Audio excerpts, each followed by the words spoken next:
You're listening to the Skeptics Guide to the Universe, your escape to reality. Hello and welcome to the Skeptics Guide to the Universe. Today is Wednesday, June 5th, 2024, and this is your host, Stephen Novella. Joining me this week are Bob Novella. Hey, everybody. Kara Santa Maria. Howdy. Jay Novella. Hey, guys. And Evan Bernstein. Good evening, everyone. How's everyone doing? Good. Okay. It's been a week. busy week. Oh, you had a week. I had a week. What's going on, Kara? Half a week. Oh, no. So I have a little bit of news, but it's got a happy-ish ending. So on Thursday, after I saw my last patient, I was upstairs, writing my progress notes like you do, and I heard downstairs like a thump, and I ran downstairs to see what it was, and my dog had these like really intense neurological symptoms. Like he was standing, which was a good sign, but little Killer's eyes were showing like really intense nystagmus, which means they were kind of darting right to left in this really stereotyped way. And I called to him and he didn't respond to me. And I kind of came closer and he just didn't seem to like see or hear me. So I scooped him up, ran to the emergency vet in my slippers, because I was working from home. So, I'm like business on top and like pajamas on bottom. So I ran to the vet in my slippers. Yeah. I didn't even grab my wallet. I was like driving without my driver's license. I just knew something was wrong. And at first I was like, oh, buddy, you're having a seizure. But he didn't pee or poop himself. And he was semi-oriented to me in the car because he was licking my hand. He was also weirdly calm. He wasn't whining. He didn't seem upset. Took him to the vet, ran a bunch of tests. Is this toxicity? Is there something wrong with his liver, his kidneys? Remember, he's 14. Did he ingest something he shouldn't have ingested? Of course, the vet came back and was like, it's clearly neurological. We're not really sure what it is. At this point, all we can really do is monitor. But they also don't have a neurologist on staff at my regular emergency vet. So I found a vet's office that has, because did you know veterinarians also have specialties? So I found a vet's office that has neurology capabilities. Went there. So basically, Killer had this acute vestibular syndrome, and that can be brought on by a bunch of different things, but we ruled most everything out. So at this point, we think either he had a stroke, probably in his cerebellum, or that it's fully idiopathic, which can happen. What does that mean? The only way to know is to get an MRI. Do you guys want to know how much an MRI for a dog costs? $1,500. I can guess. That was my guess. I was like, okay, between $1,000 and $2,000, $6,000 to $8,000. That's crazy. What? Come on. Like a people MRI. What? But That's more than a human MRI. Yeah, because they also have to anesthetize the dog. Yeah. So right. And read it, and the truth is, it wouldn't really guide treatment at this point. So basically, they gave. But they offer it. The thing that blows me away is that they offer it. Well, she was really, actually, this woman, I will say, was great because I asked for it. I said, if he's having a stroke, I want to see it. Can we get imaging? And she was like, hold your horses. Get ready for sticker shock. Okay, all right. And she was like, that is the gold standard, but we don't have to do the gold standard yet. She was like, let's wait and see for a few days. If his symptoms start to resolve, we know he doesn't have a tumor that's causing this. It's either a focal stroke or it's idiopathic. Either way, we don't change anything with how we treat them. So really, you don't have to think about the MRI unless he doesn't get any better over the weekend. So, Kara, to make you feel a little bit better, my dog had the exact same thing. I had a miniature long-haired dachshund who had a sudden onset of severe nystagmus, couldn't walk. You could see the eyes moving back and forth. Same Super thing. dizzy. He was younger though. He wasn't 14. He was probably like 6 or 7. And so we brought him to the vet and they said, well, either he has something horrible going on in his brain or it's a virus. Right? And or did he have a virus? Well, so again, it was like, given his age, it's probably not a stroke, but these dogs, the purebreds are not that healthy, to be honest with you. So it could be a tumor, So again, we were offered the neurology consultation. I think we actually did get the neurology vet to chime in, but we didn't do any workup because I'm not spending thousands of dollars, for things that are really, because I always well, what are we going to do if we find something? Exactly. Yeah. It's an important question to ask yourself. Does it change what you do moving forward? So we just did the comfort care and wait and see. And he got better. Like the anti-nausea medication or the motion sickness medication. Yeah, right. So I have a question for you. Did all the symptoms resolve? Did anything stick around? No, he pretty much got better 100%. Okay. So what I was told by this vet, and it could be because it's age related, so it's more likely that it's a stroke, is that the nystagmus, if it's not a tumor, right, the nystagmus should go away.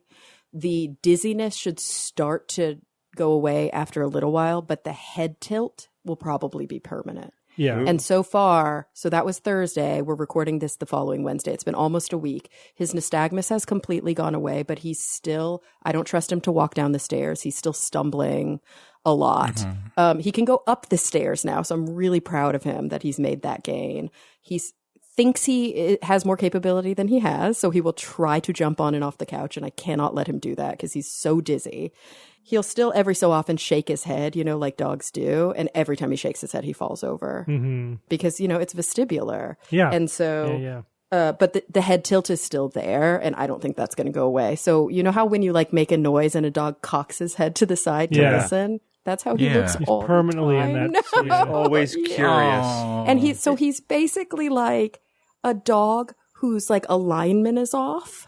So he leans to the left when he walks. And if he tries to scuttle too fast, or if he gets thrown off balance, he falls over to the left. So it's not a left side weakness issue. It's a dizziness issue. It's a vestibular issue. His world is tilted and he's trying to accommodate to that. Compensate. Can you put training wheels on him? I know, right? I'm trying to think of all the different hacks that I can use. With his head tilt, he's the ultimate skeptic dog. He so is. Yes, he's always thinking very deeply. Skeptic dog says. Yeah. And so, I mean, I'm really proud of his progress because the day that it happened, when I took him home that night, he couldn't take more than one step. One step and he'd fall over. And now he is able to walk all the way up the stairs by himself. He's able to walk freely around the house. I just have to keep a baby gate at the so that he can't go down the stairs. That's sort of my rule with him right now, because I'm trying to let him be a little bit more independent. But it's hard. I have to watch him like a hawk because he'll hurt himself. Yeah. Yep. So God, I'm sorry, Kara. That's rough, man. It was terrifying when it happened. I will let you know that vet definitely saw me cry. And did the here is a box of tissues move.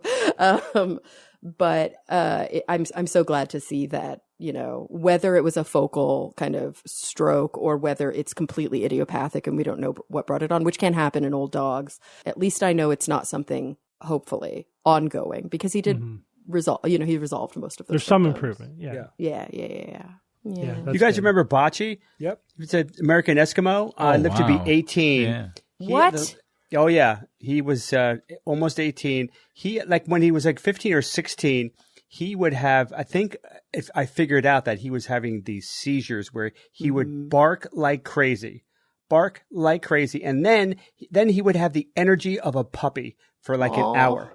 And I figured out that he was, based on some research, that he was probably having a seizure, probably was blind for a little while this was happening, and that freaked him out, probably causing the barking.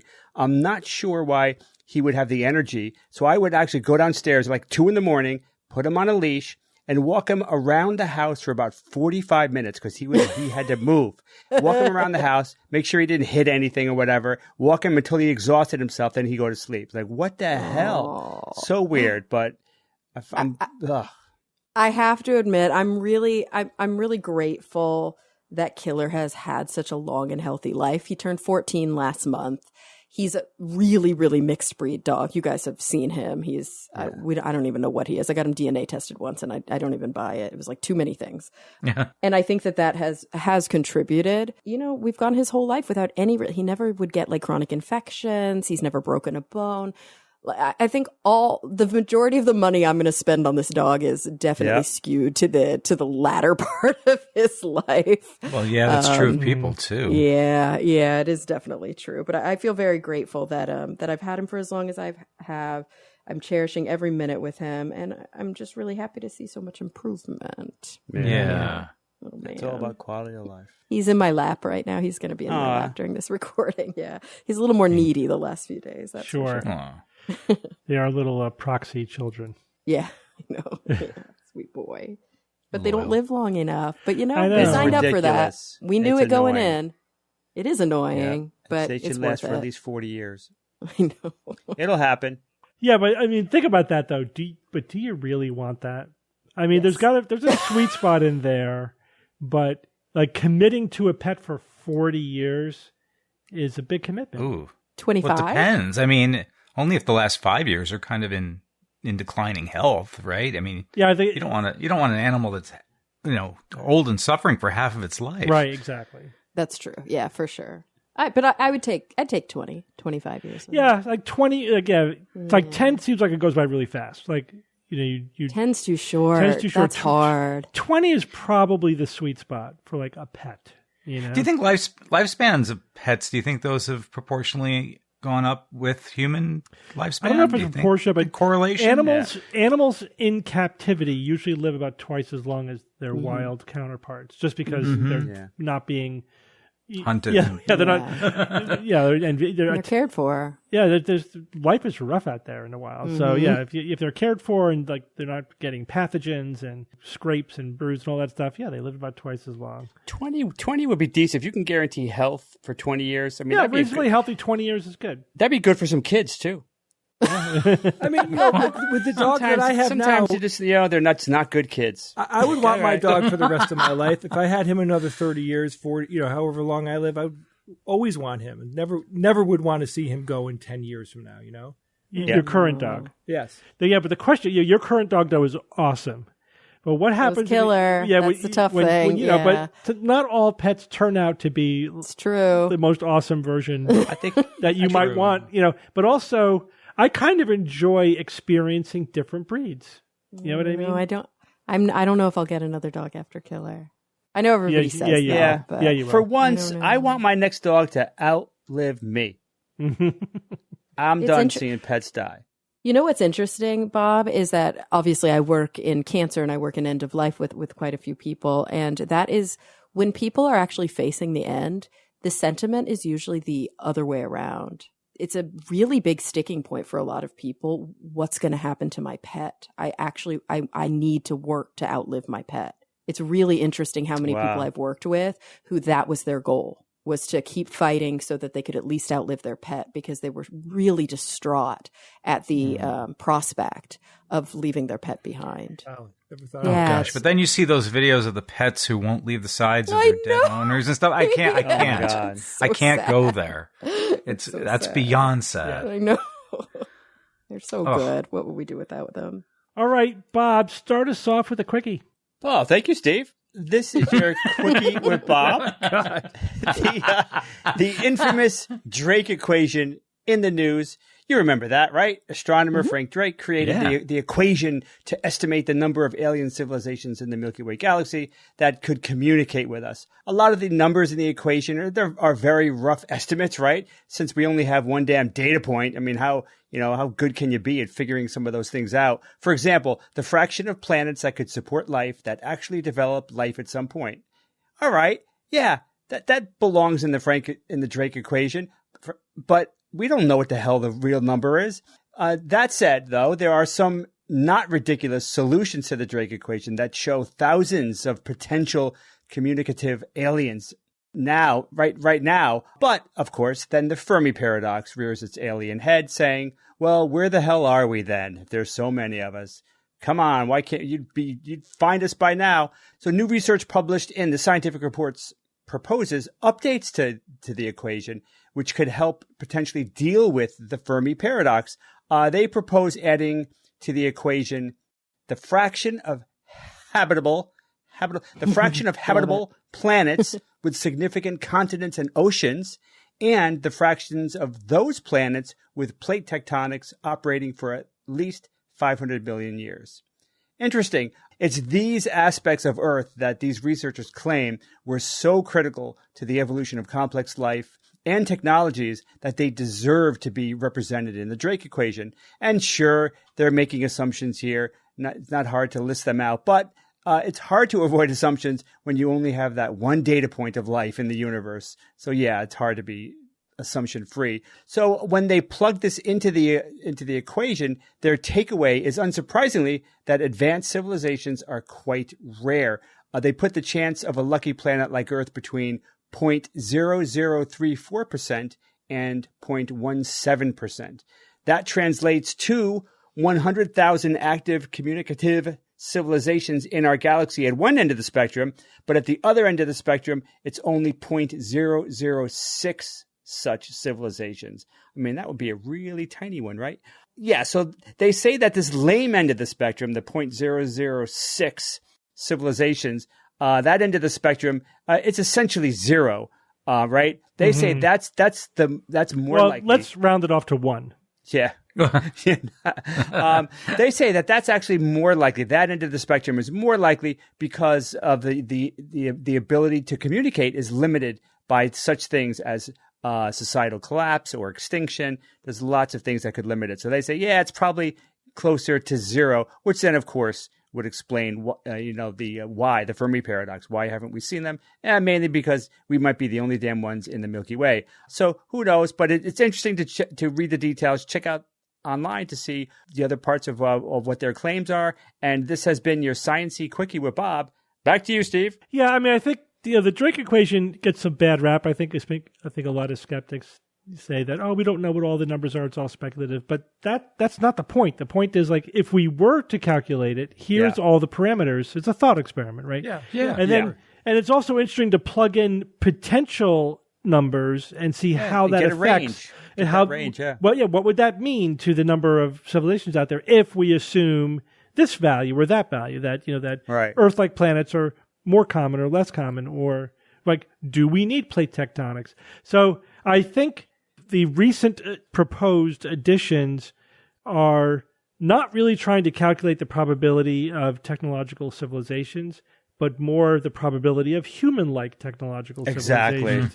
And that's another variable that we just don't know, is like, what's the range of potential life out there that could then develop a technological civilization that would be able to communicate with us, So again, it's all speculative. It's all speculative, but it's interesting to think about those details. It is. It's interesting. It's fun, and it's also cool when we actually get a better handle on one of the factors in the equation, right? It's like, we know a lot more about this one, so now you constrain the range of possible numbers even more to a certain extent. I don't think we're going to really get a real handle on this until we may need to do something like simulating the galaxy in a computer. With such a resolution that we are nowhere near at this point. But I mean, we could reach it at some point. But such a high resolution simulation could potentially help flesh out a realistic Drake equation. But I mean, that's real pie in the sky. We need a lot more data.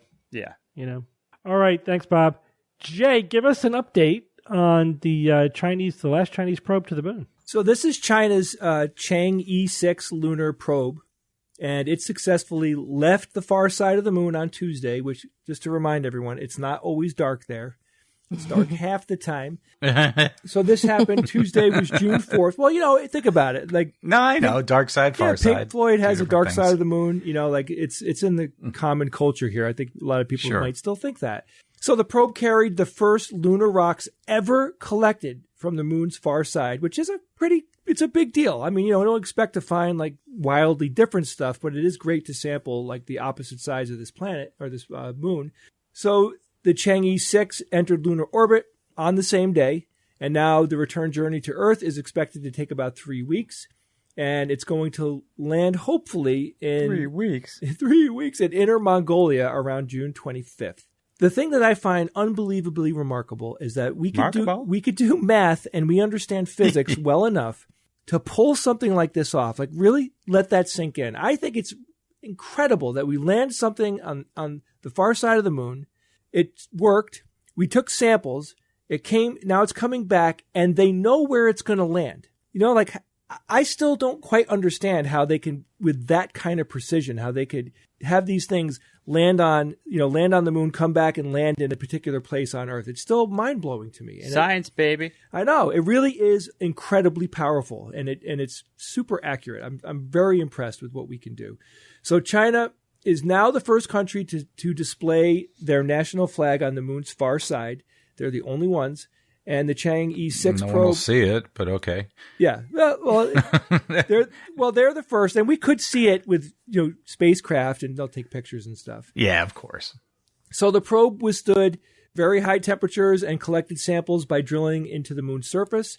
And then after it did the drilling, it scooped up soil and rocks with its mechanical arm.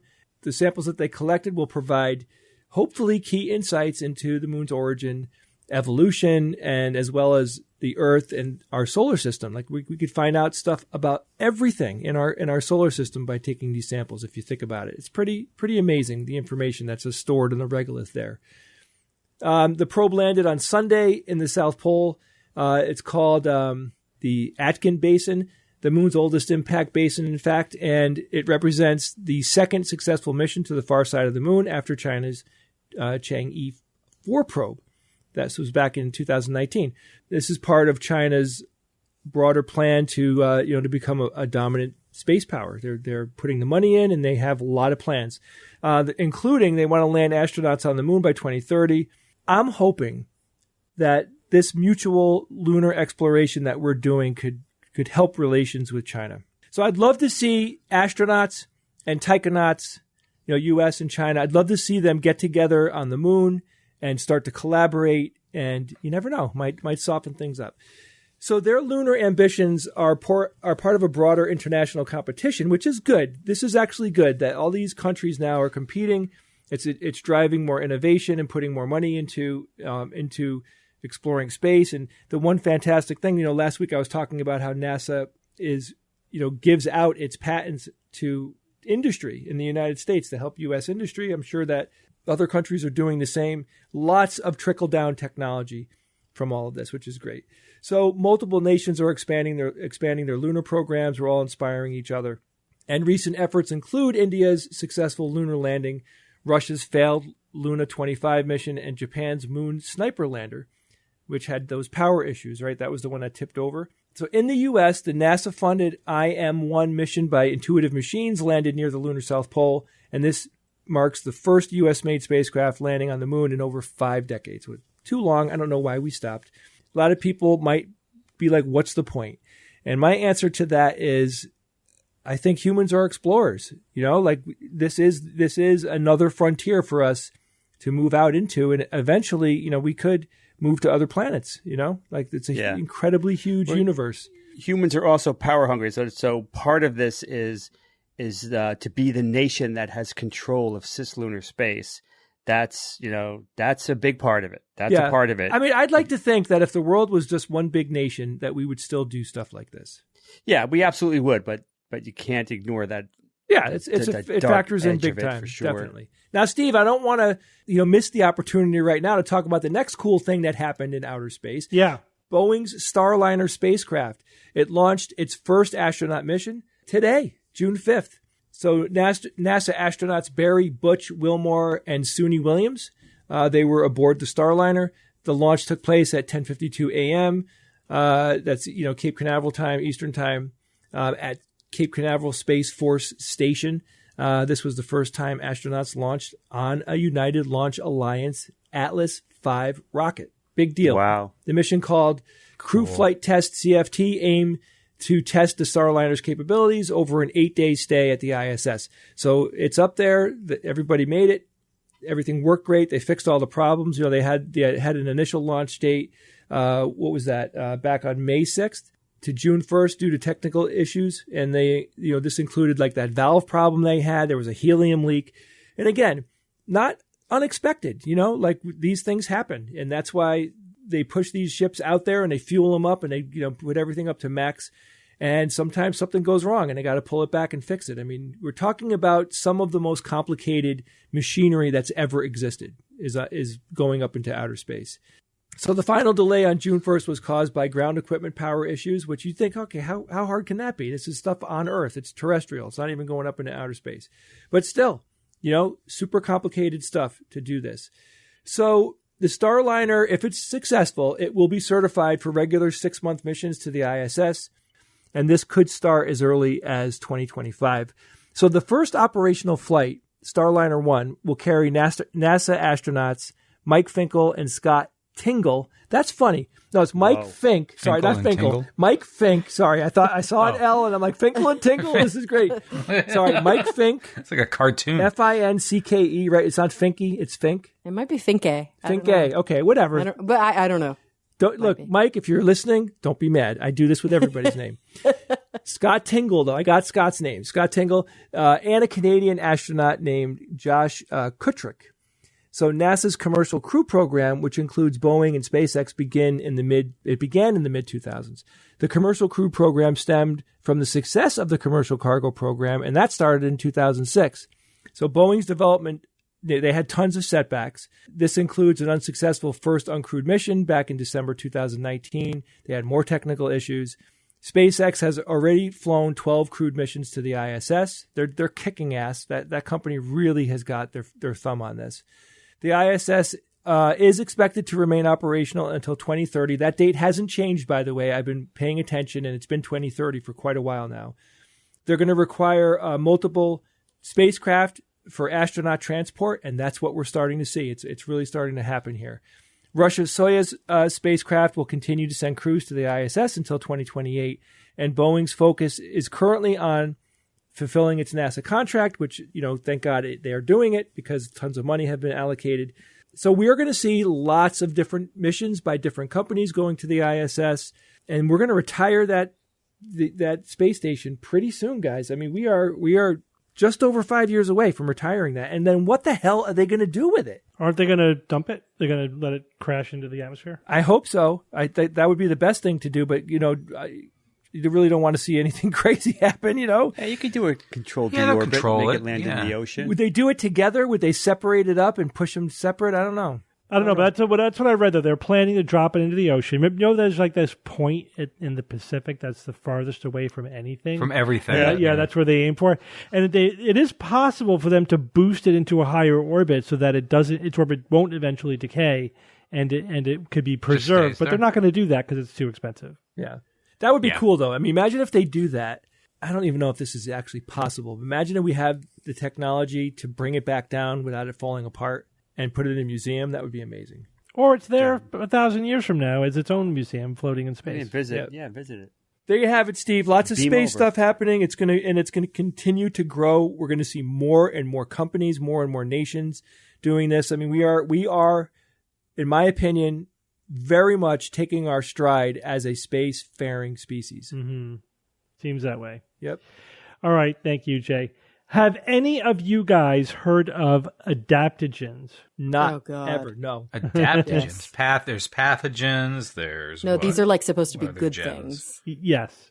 Yeah, it's like a supplementy kind of a thing. It's like a brand of sneakers. It's a supplementy kind of thing. Okay. Yeah. Well, what do you do with it? You eat them? What do you do? I think they make you like smart or something. Make your body better. All right. So the idea is that these are like herbs and supplements that help your body adapt to stress. What kind of stress? Who cares? Right. So, but it's extremely vague. It doesn't have any accepted scientific explanation or definition. It's just like your body deals with stressors better. So how does it work? Nobody knows. If you read magic. Yeah, if you read the site, it says experts believe, meaning they have no idea, that adaptogens interact with the hypothalamic pituitary adrenal axis, which initiates your body's stress response and plays a big role in keeping your body in balance. Steve, how do we know to eat? Sounds testable. But how do we know it's functioning? We don't. That's the thing too. Like that is a well-studied pathway, and what basically what they're saying is it interacts with your hormones. Your hormones. With your endocrine system. Well, that you can measure hormones that, are right? so complicated. Right? Oh my God, how many hormones do we have? Like 4. At least 3, yeah. I'm fascinated by this just as the evolution of the bullshit marketing terminology of herbs and supplements and snake oil, basically, which is what this is. So it's not based on anything. Actually, the term was first coined. This is always the case, I found. Like, who was the first person who said this? It was in 1947. Whoa. Soviet toxicologist Nikolai Lazarev came up with the term adaptogen. He thought he was, developing, again, like herbal treatments that would, enhance the functioning of the body. This research essentially failed. He didn't come up with anything specific. But the idea then now has having a second life as a bullshit marketing term. I would note that the FDA does not recognize this term, so you can't market something just as a quote-unquote adaptogen because they don't recognize that term. And companies that have tried to do that, they said, they're basically saying this is a new drug if you're going to claim that it's doing something like that. Because this is not grass generally recognized as safe. You know what I mean? But, the FDA doesn't have the resources to really tamp down on this. So how is it used in marketing? A lot of snake oil, herbs, and supplement type stuff. There's this evolving terminology of what it is and what it's doing. And it's all just trying to rebrand essentially the same stuff. When you read the sites that are pushing the adaptogens, it's all the same stuff that they've been selling. Ashwagandha. Yeah, whatever. It's all the things. Echinacea, whatever. Yeah. And the claims for it, again, well, how does it help your body adapt to stress? Well, by boosting the immune system and reducing oxidative stress through antioxidant activity. Yeah, so it's so it's doing all the same crap you've been claiming for decades, you're just calling it something different now. And now they're throwing in balancing hormones, but balancing, helping your body balance itself is thousands of years old in terms of a vague sort of pre-scientific. What does that actually, is there even any definition? What pseudoscience doesn't use the term balance in its lexicon. So, right? If you think, you can go back to the four humors, right? All of humoral medicine was, this is like bloodletting and purging and all that stuff, was about balancing the four humors. This is a very basic concept that people have in terms of health. Things need to be in quote-unquote balance, right? Your yin and your yang need to be in balance. Your humors need to be in balance. Your chakras need to be in balance. Your vibrations need to be in balance. Heck, acupuncture has balance. So that's a very claims to it. Yeah, but the thing is, hormonal balance is an actual real thing, though. Right, so it's not like that. It's not as if there is no homeostasis, is what we would call it in more scientific terms, rather than just balance. But so there is some legitimacy to that concept in biology. The thing is, they're just lifting it and applying it without really any details or any specificity or any evidence. Right. Right. It's like if you go to an endocrinologist, they are there to help you figure out those kinds of things, and there are interventions for them, but they have to measure them first. Exactly. They will measure specific hormones, and not only the hormones themselves, different versions of the hormones, and the hormones that regulate those hormones, right? Right. So you'll measure a thyroid stimulating hormone and T3 and T4 and see how it's all working together, and then maybe do some further investigation to find out what is out of balance. Is your thyroid overactive or underactive, or is the thing that's driving your thyroid overactive or underactive, whatever. And there are names for all those diseases, by the way. Right. That's right. Same thing with your adrenal glands and whatever. But if you just vaguely reference, it's going to balance your hormones, and maybe it works through this hormone axis that I just read about in a book and I don't understand. We're not going to be actually measuring anything like this. So the other thing is, what's interesting is when they start to try to backstop their vague snake oil claims with references to actual biology, like it's an antioxidant or it boosts the immune system or it alters your hormones. It's like, if it were really doing that, the chances are greater that that's a bad thing than a good thing. Right? It's like boosting the immune system. But wait, I thought anti-inflammatories were a good idea. Now we want pro-inflammatory? Right. Because that's what boosting your immune system means, right? Uh-huh. So you can't just take a carefully balanced, highly complicated, evolved homeostatic system and say, we're going to push it in this random direction, and that's going to make it better. And I'm just going to frame it as quote unquote better in the terminology. It's boosting the immune system as instead of saying it's causing autoimmune disease is another way to say boosting the immune system, right? Producing autoimmunity. Or pro-inflammatory, right? That's another way to say, quote unquote, boosting the immune system. And altering hormones could be throwing them out of balance way more easily than into balance. Like, first of all, how do you know they're out of balance to begin with? Right. And if just randomly altering your hormones, if it were doing something, the chances are overwhelming that you're going to make it worse than better.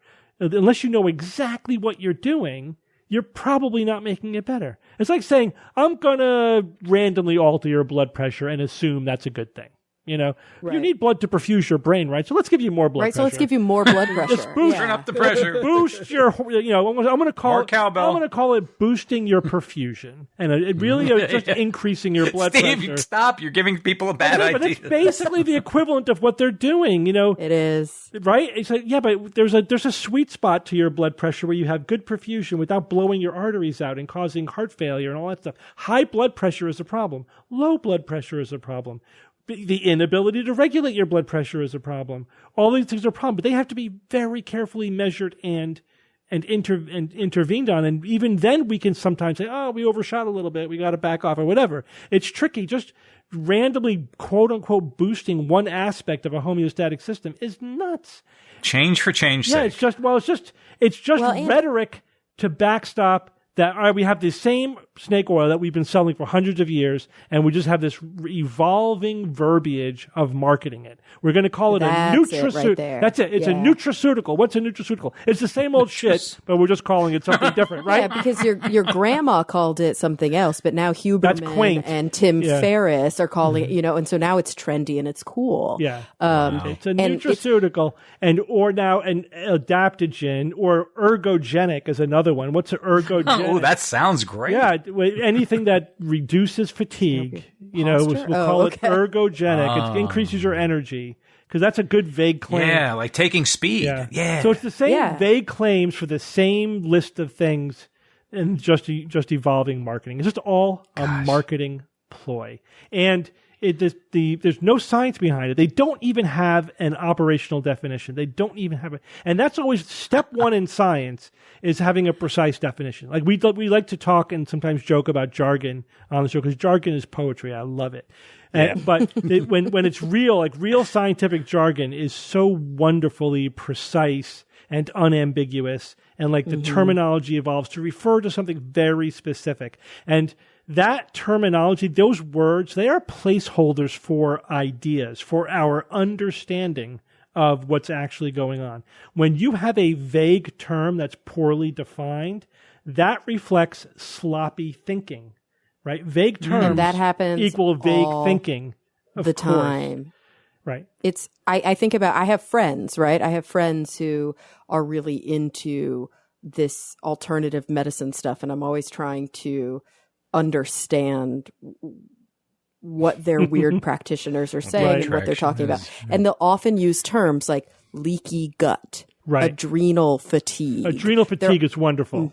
It's like, because it's like adrenal fatigue comes from, it's like, well, when we measure your adrenal function, it's normal, but I still want to treat you for your adrenal function, so I'm going to call it something, you know, vague, like adrenal fatigue. It's and not listen really to what the symptoms are. Yeah. Tiredness. Yeah.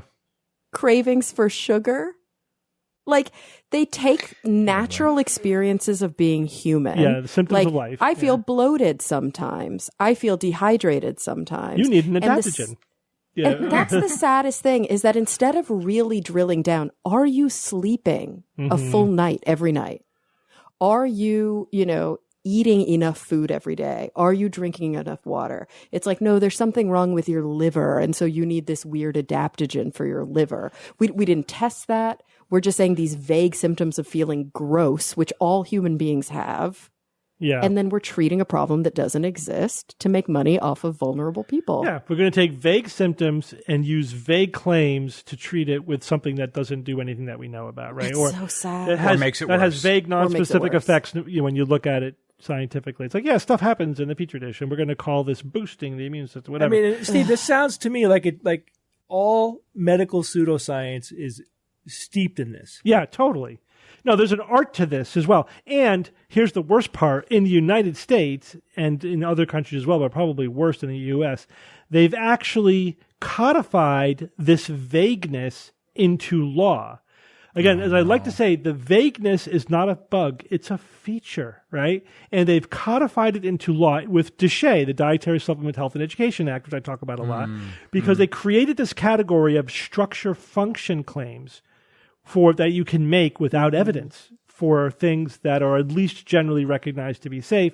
You could say, okay, well, people have been using echinacea for a couple hundred years, so we're going to consider that grass, right? It's generally people don't drop dead when they take it. So now you could make whatever quote unquote structure function claims you want for it, as long as you don't name a disease by name. But you could say it promotes a healthy outlook, right? It promotes a happy mood. It doesn't treat depression, but it promotes happiness. Or it balances your Huziwatts or your connecticozoid, or it boosts this or that, it boosts your immune system, and blah, blah, blah. These are all structure function claims. They're basically a legal loophole for vague, sciencey sounding claims that don't mean anything, right? And now we're going to drive like the bus of adaptogens and nutraceuticals through this giant loophole. And it's the industry exploded when this happened, because of course it did, right? You just, basically saying, yeah, we're going to carve out this regulatory exception so you could basically do whatever you want, The consumer be damned, It's very, very, very anti-consumer. And then they sell it to consumers as you want the freedom to make your own choices, right? Oh, right. You don't need the government to tell you what you can take and what you can't take. So, yeah, they got that rhetoric down pat as well. Alex Jones selling these things yet? Yeah. I mean, I don't know for sure. I don't watch him. I don't know for sure. Yeah, Alex Jones almost like he's like not cool enough to sell an adaptogen. Yeah, he's not. This is like Rogan. These are like Rogan level supplements. I don't think he could pronounce it. He's still talking about antioxidants. That's old. Exactly. School. Oh my gosh! Get out of the 2000s. Yeah, he's got a different audience. It's also devices as well. It's not just herbs and supplements. It's also like magnets and copper bracelets and all this kind of stuff as well. Oh yes, all we know about those. Fits into the same category, and it's a multi-billion-dollar industry. People are spending billions of dollars on this, and there's no evidence that it's doing anybody any good. In fact, whenever you really look at it, it looks like it's a net health negative, right? People who have breast cancer who use these kinds of alternative treatments have a lower life expectancy than people who don't. Do you think that's attributed to the fact that they are often less likely to seek the legitimate treatment early? Well, that's the concern, that this is due to their delaying the more proven treatment, or they're diverting their resources away from it. Or it could just be a marker for, like, generally they're wasting a lot of time and effort and money on things that are pseudoscientific and nonsensical.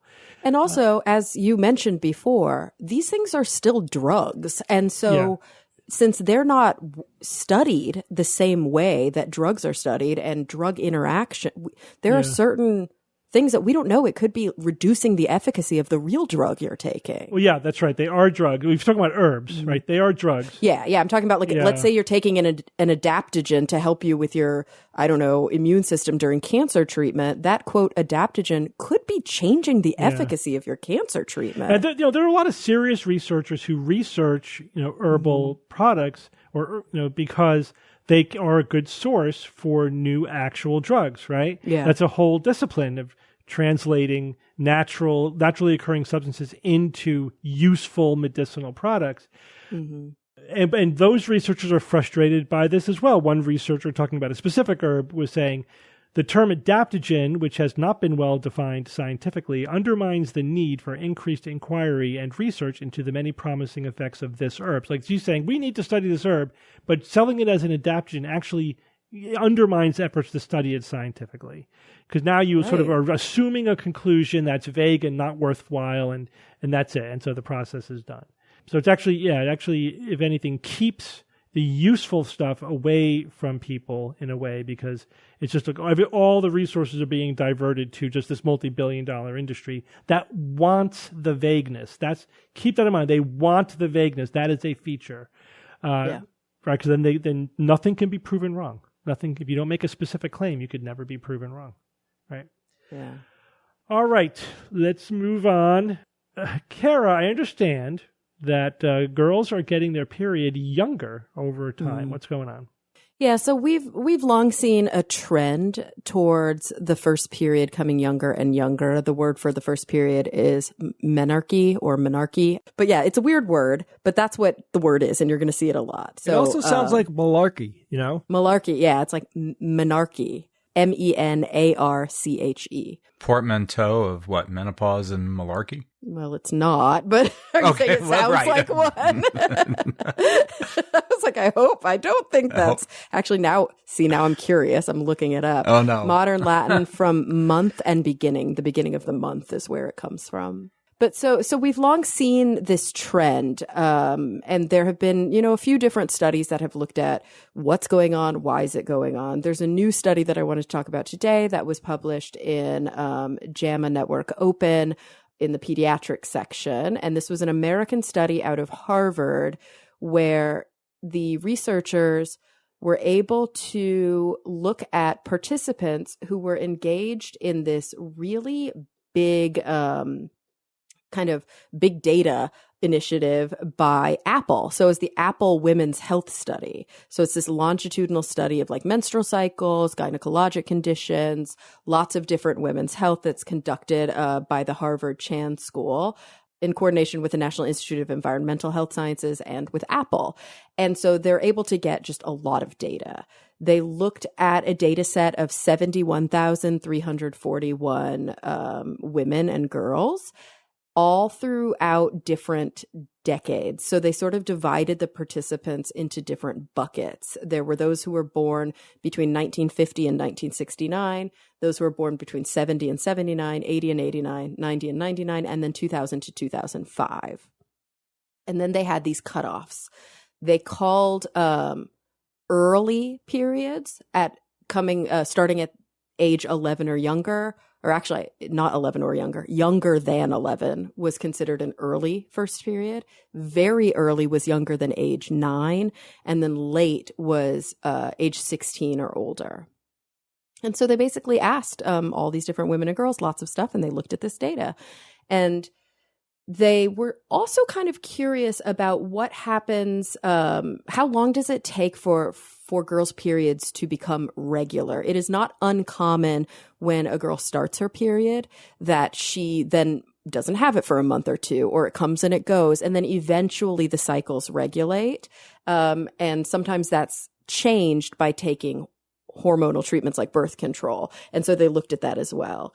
And then they also, wanted to look at a potential moderating variable, which is body mass index, because we know that you're required to have a certain amount, or generally your body wants to have a certain amount of fat before it will have a period. Like when I look back to being a little girl, I was this teeny tiny waif of a thing who was like really active, doing a lot of gymnastics and cheerleading. And I started my period the month before I turned 16. So according to this study, that's technically not late, but it's 1 month outside of being late. But we're finding some really interesting things here. So when you look at the group of people who were born between 50 and 69, the average age was 12 and a half years. And when you look at somebody who was born between 2000 and 2005, the average age was 11.9 years. And I know that doesn't sound like a big difference, but we're talking thousands and thousands and thousands of people. And we're talking an average of more than half a year over the course of that time period. And that tracks along with almost every other statistic that they looked at. So in the 1950 to 1969 subgroup, those who had early periods, remember younger than 11, it was 8.6 of the individuals. And those who had very early periods, younger than 9, was 0.6. So very few of the 1950 to 1969 births were at a younger than 9 when they first started their period. We're talking almost a little over 0.5%. When you look at the 2000 to 2005 group, those numbers were 15.5% and 1.4%. So, almost doubling and then tripling. So not only is the period coming sooner, the number of girls or the percentage of girls with very early periods is also growing. Also, the percentage of girls with later periods was shrinking. Another interesting thing that they found, and this is something that they want to work with more because they're curious as to why, is that those who reached regularity within 2 years, so from the time they start their period to the time they're having a regular period every month, decreased.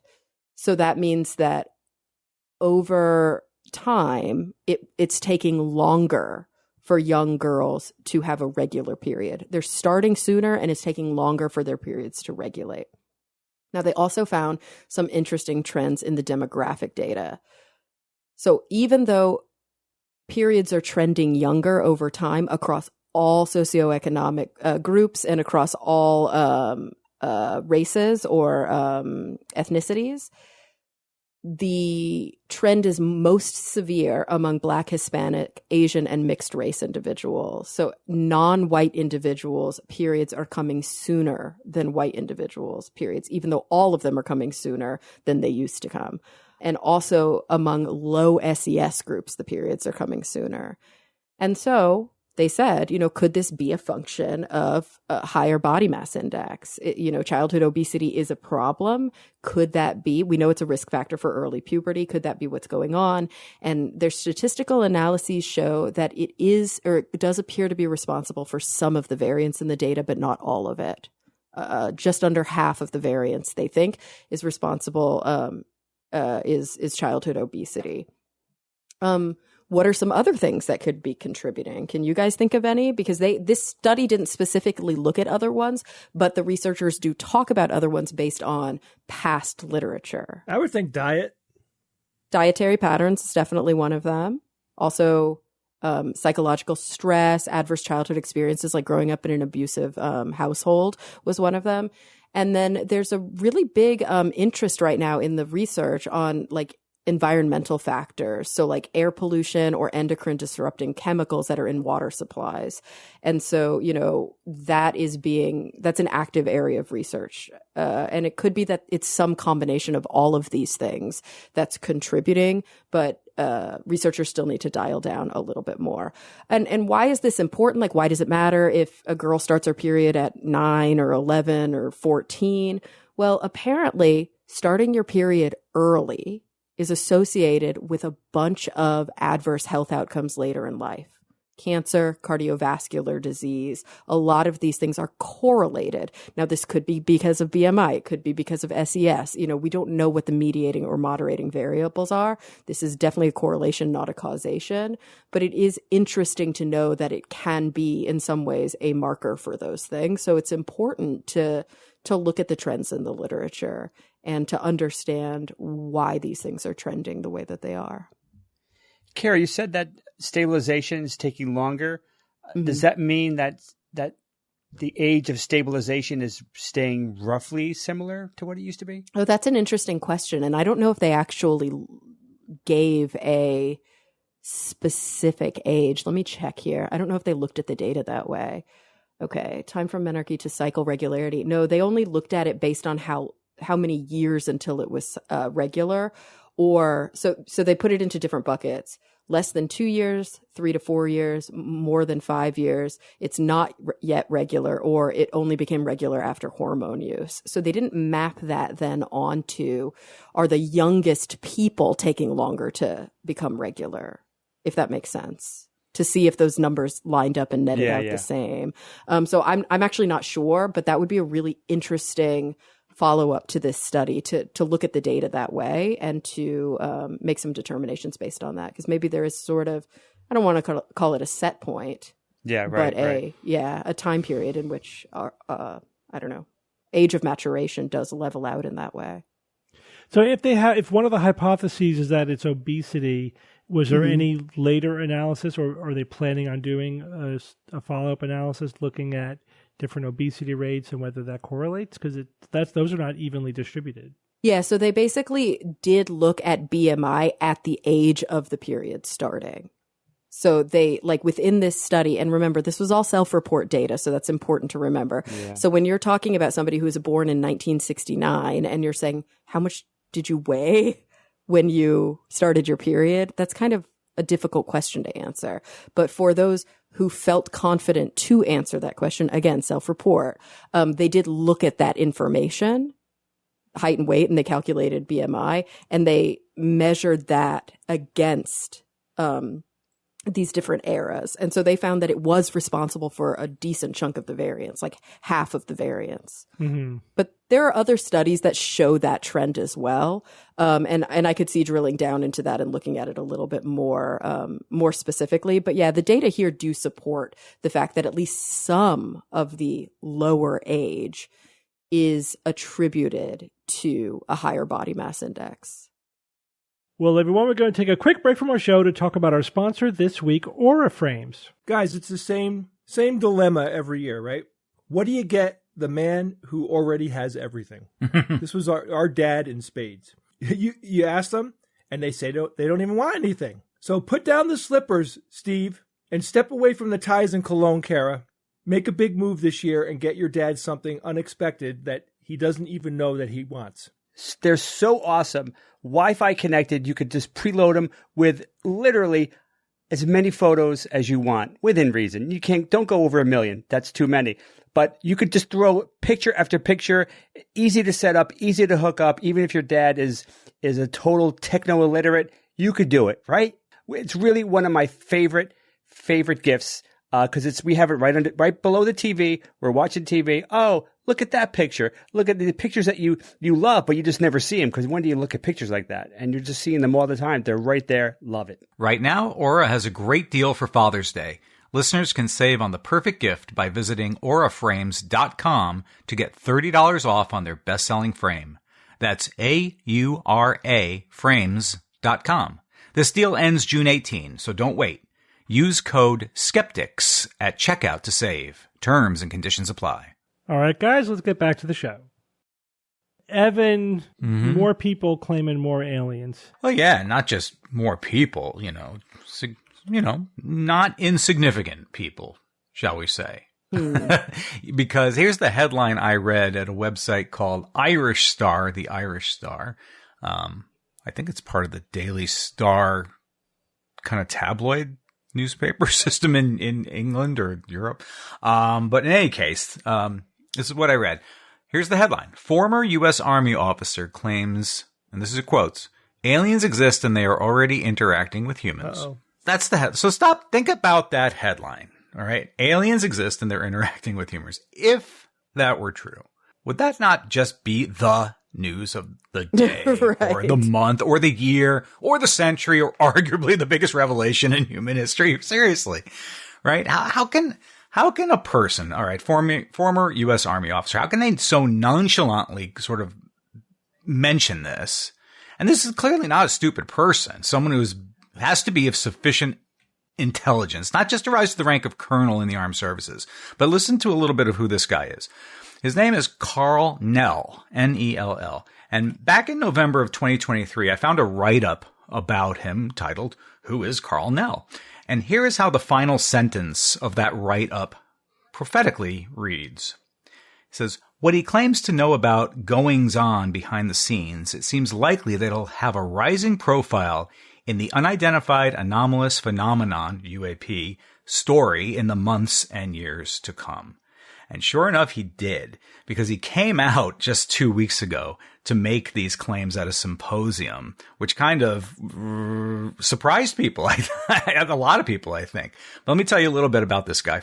Former Colonel Carl Nell. And this is from his bio. I'll give you that first. A seasoned executive, respected thought leader, dedicated change agent, an accomplished multidisciplinary engineer, comfortable across multiple business models from aerospace high-end development to integrated solutions to advisory services.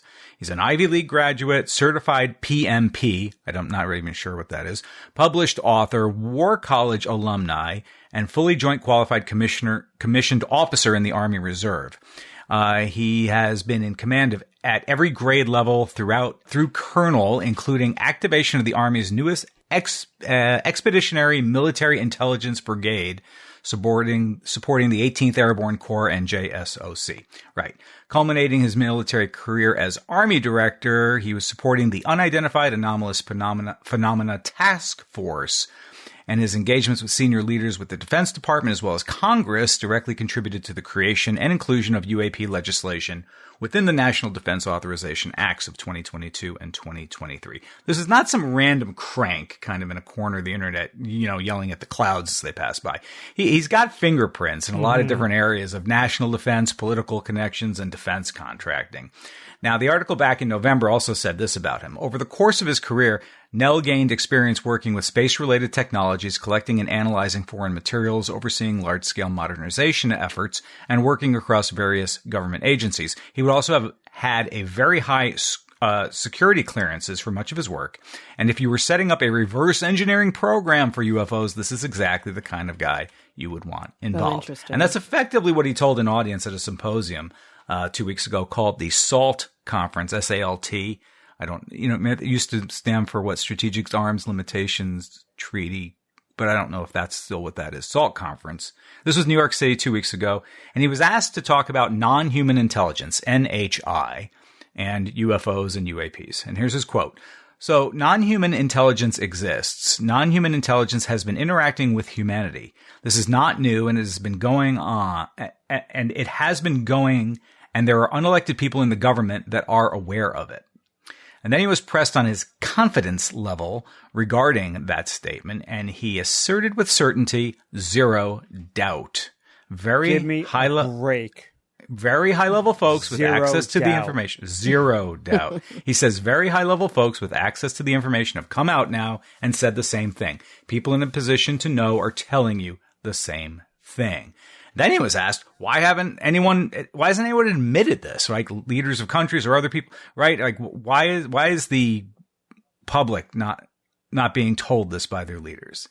And he said there are 6 basic reasons. Number 1, national security. Number 2, lack of a plan. Number 3, potential societal disruptions. Number 4, the possibility of non-public agreement. Number 5, misdeeds in covering that up. And number 6, basic organizational intransigence. He says that national security supersedes all the others. A responsible leader would be irresponsible to come forward without a plan.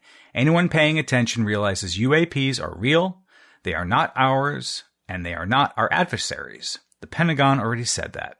That shoe already dropped. It's a global phenomenon. It's affecting other countries, not just the United States. Organized religion has a say. This is an all-planet problem. What? What does that have to do with religion?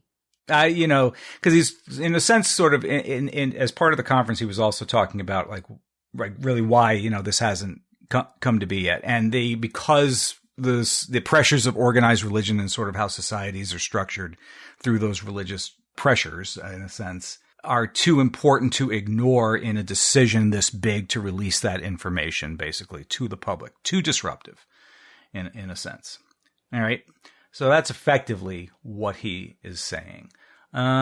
He's running in circles with, let's see, what's his name? David Grush, right? Mm-hmm. Who we spoke about last year, right? And his characterization of David Grush is, quote, beyond reproach. Now, David Grush, if you remember, just as a reminder, he said that the U.S. government possesses unidentified crashed extraterrestrial craft and non-human bodies. The U.S. federal government maintains a highly secretive UFO retrieval program and possesses multiple spacecraft of non-human origin and the corpses of deceased pilots. Biologics came with some of these recoveries, he had said, non-human, and that was on the assessment of people with direct knowledge on the program I talked to that are currently still on the program. So, a couple of things here. He's coming out and saying these things now. Mm-hmm. So in a way, that article back in November of last year correctly said that, yes, this guy would be starting to make advances sort of publicly in speaking about this stuff. And he was correct because he just did that. And number 2, I'm sorry, can we have some evidence anywhere? Yeah, there's no evidence. We are still lacking evidence. The most basic fundamental thing that would influence the minds of people and in our understanding of exactly what it is he's talking about. They only ever have stories.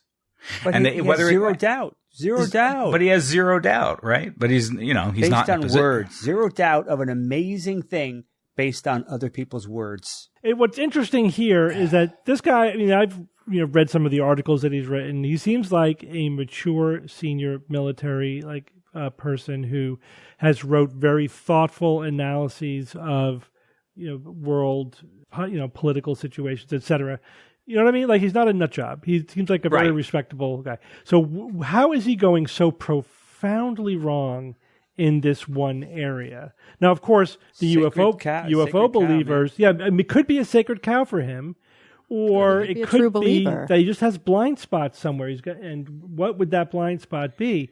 I think he grossly underestimates the degree to which this is the UFO phenomenon has taken on a life of its own and generated a lot of people like David Grush who can superficially look like they too are, mature people who have something intelligent to say, but who's spouting utter nonsense, demonstrable, like tinfoil hat crazy nonsense. So why is it that he's not able to see that? I think it's just another example of how critical thinking and skeptical chops really is sort of a thing unto itself. You know what I mean? It really is a set of skills that you could lack even if you have topic expertise in another area. You don't have, you could be functionally very intelligent in terms of your area of expertise and still lack significant critical thinking skills. I see that in so many people. I know some people personally who this is a generally savvy person with a job that involves doing investigations and whatever. They're generally intelligent and savvy, and yet they hold some astonishing beliefs. How do you square that? How is that immune to your otherwise rational outlook on the universe? And it is amazing how people can compartmentalize nonsense. Yeah. Yeah. And I really do. I kind of reinforce, I think, Bob, you're the one who said sacred cow. I think UFOs for some people are a religion. Totally. Even if they're not fanatics about it and they're not reading about it and studying about it, there are plenty of people, I think, who are like, well, I had an experience. And that's enough for them. They had some sort of feeling. They saw something. They felt they had a hypnagogic hallucination. They had something happen in their life that made them believe it. And it's so firmly rooted in them that giving up that belief would, I think, be difficult. It would be a hit to their identity. But there's something else going on here as well, I think. So, similar to what I was saying, I think that he is talking to people who sound rational, who are speaking with high confidence, who are saying things as if they are facts when they're not. It's just nonsense. Yeah. And they are fooled into thinking that they are reasonable people because they are superficially acting reasonable, and they're grossly underestimating the ability of people to get into this completely delusional mindset. And so it's kind of like a delusion by proxy. And so Jay and I were doing our TikTok thing today. And one of the TikToks I did was a guy who claims that when he was a kid in the 1970s, he time traveled back to Lincoln's time, like the Gettysburg Address. And you hear him, it's an interview with him where he's saying these things as if he's talking about a visit to the grocery store. It's like this is what happened, and then he's giving the analysis of how time travel works and blah blah blah, and just saying it as a fact. And you might be fooled because of that superficiality to think, oh, this guy he doesn't sound like a movie version of crazy. You know what I mean? He's not drooling on himself. He's like a well put together adult talking in sentences, and so that confuses people into thinking that the words therefore make sense. It's no, this guy, first of all, he could be. I think this guy, just personal opinion, is just completely lying. The time travel guy. I think, right? But he's somewhere along the spectrum from he's just a con artist selling books or whatever, or this guy is cuckoo for Cocoa Puffs delusional, right? Somewhere along that spectrum. But you can be that and still clean up well and look like you're an adult who has reasonable thought process.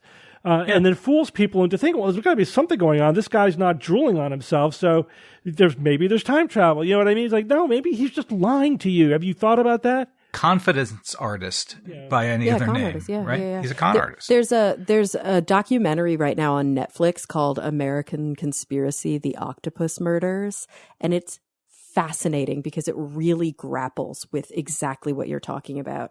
These people who have legitimate titles, legitimate ties to like NSA stuff, like people who are sort of operating in political shadows, making claims. And the individual in the documentary who's trying to investigate it is really struggling with, like, is this real? Or are these people insane? Are these people fully Is he taking a trip this? into his delusion? Yes. And it's a fascinating look at how easy it is to get wrapped up in somebody else's delusion if that other person or that group of people have an air of legitimacy about them. Mm-hmm. Mm-hmm.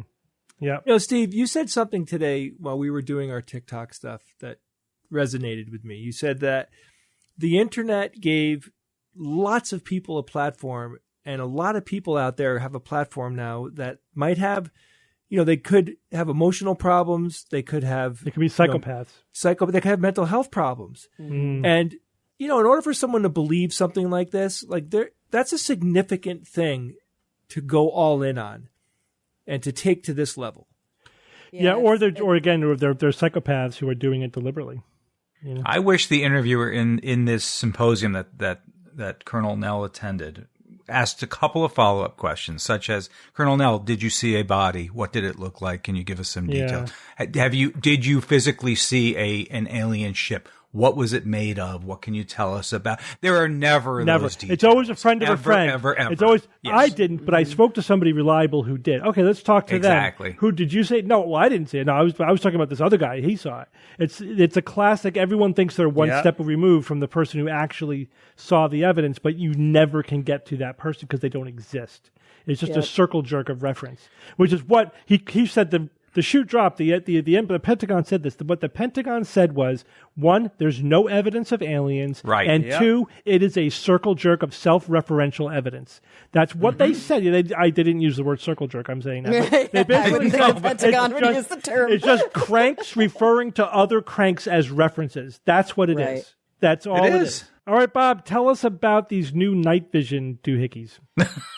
Yeah, this was yet again another fascinating news item, which is why I grabbed it. The metasurfaces in the news again. This time, researchers show a thin metasurface breakthrough that can directly convert invisible shortwave infrared light to visible light with record efficiency and more simply than conventional infrared detectors. I mean, these are like they compare the thickness of this material to like thinner than cling wrap, which is pretty thin.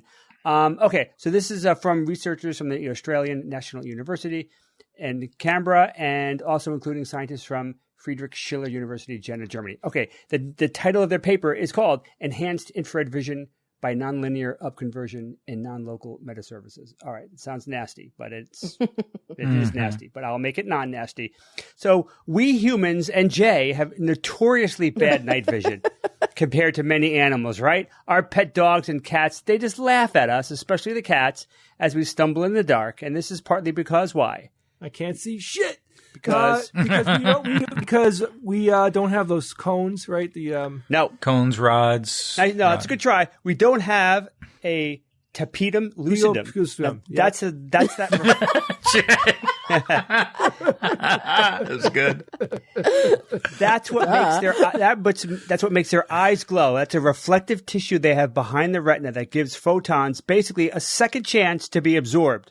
So that's why their eyes famously light up at night in such a wonderfully creepy way.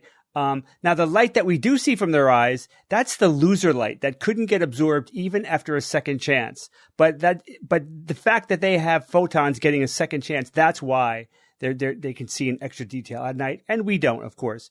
Now, this news item deals with infrared light, but only a tiny piece of infrared. There's lots of different types of infrared. This is infrared that's very, very close, almost right next to the visible spectrum. It's called shortwave infrared. Shortwave infrared is different from other infrared. For example, shortwave is 1,000 to 2,500 nanometers. Infrared classic thermal radiation, the full sweep of it, that goes from 780 nanometers to 1 million nanometers, otherwise known as 1 millimeter. So there's a huge range of infrared. There's a very narrow range of this shortwave infrared. Now, shortwave infrared is very helpful because a typical thermal image, the classic thermal image, it doesn't tell you much, right? Oh, there's a blob of a thing that's warmer than its surroundings, and maybe it's got a vaguely human shape to it, but it's just this vague blob. Whereas a shortwave infrared can tell you precisely what the object is that is emitting it or reflecting it. So it's much more helpful in terms of assessing what's around you in low light scenarios. Now, this shortwave light comes from lots of different things. Some of it comes from the air glow, or night glow, it's called, that's created by these various chemical reactions and processes in the atmosphere. It emits this infrared. Infrared lamps and LEDs emit some shortwave infrared. Plants and trees reflect and emit this light. Soil and rocks can reflect it. Concrete and asphalt can reflect it. And warm-blooded animals can emit some of this shortwave infrared. So it's coming from lots of different things, even if it appears really dark to you. It's all over the place. Now, the fact that you can detect it gives you lots of different and interesting and very useful applications. You can use detecting shortwave infrared for remote sensing and environmental monitoring. This type of light can be used to monitor vegetation health and soil moisture and things like that. It can be used for the military and surveillance. They use it now for target acquisition and surveillance in very low light conditions. And think about it, you're not revealing the observer because you're not emitting any light that you would then enhance, right? It's just if you have this type of detector, then you can be basically unseen yourself. It's used for industrial inspection. It's used for medical imaging. Did you know that, Steve? Shortwave infrared light can penetrate deeper into tissues than visible light and can be used for medical imaging. So there's lots of uses. It's very interesting. It's really interesting to actually do some research on this. I wasn't really familiar with these aspects to shortwave infrared. Now, conventional detectors, we've all seen them, especially the goggles and stuff that looking in low light conditions. And there's lots of different goggles, lots of different types of technology. Typically, they're taking the infrared light and they're converting it to electrons first, and then they convert it to visible light that we can then see. But they're bulky, they're heavy. Some of them even need cooling systems, and they need that to get rid of a thermal noise. Thermal noise is often a problem. So the researchers wanted to get past a lot of those disadvantages, so they've been using metasurfaces to try to use as a detector for this shortwave infrared light. These metasurfaces can manipulate light in amazing ways, and we've talked about it on the show a few times, and they've just made it even more amazing. These researchers are using what's called resonant dielectric metasurfaces. Now, wait, don't tune out. This is simpler than it sounds, and it's fascinating as hell. So, a resonant dielectric metasurface. Resonant in this context, all that means is that the metasurface has these tiny structures on its surface like pillars and disks that are arranged in these very special periodic or aperiodic patterns. The structures are actually smaller than the wavelength of the infrared light, smaller than the wavelength. When the light with a certain wavelength and other characteristics hits these structures, the light interacts with these minute structures in ways that you can then manipulate the light. And that's what resonance is. You've got the light interacting with these sub-wavelength structures in specific ways to manipulate the light and have the light do what you want it to do. In this case, it's converting the infrared into visible light, directly into visible light. So that's all that resonant it means in this context. Dielectric is even simpler. All that means is that some of these structures are not made of metal, because metal, in a lot of cases, will absorb energy, and you don't want it to absorb this energy. You want to deal with it. You don't want to absorb it and have it disappear. So that's all. So resonant dielectric metasurface. That's all that is. fairly simple at a high level. The metasurface material itself is made primarily from a substance called lithium niobate. And on top of that is a very thin film deposition of silicon oxide. That's it. I don't think these have ever been paired before, and lithium niobate has never been used as a metasurface before. So this was new. And it's this surface, it's this very thin silicon dioxide surface. This is the surface that has the fine patterns and structures carved into it. And they use two methods. They use an electron beam to carve these complex patterns, and they also use a dry etching technique to remove material. Now, where do you think these techniques came from? NASA. They came from semiconductor manufacturing. Why would we guess that?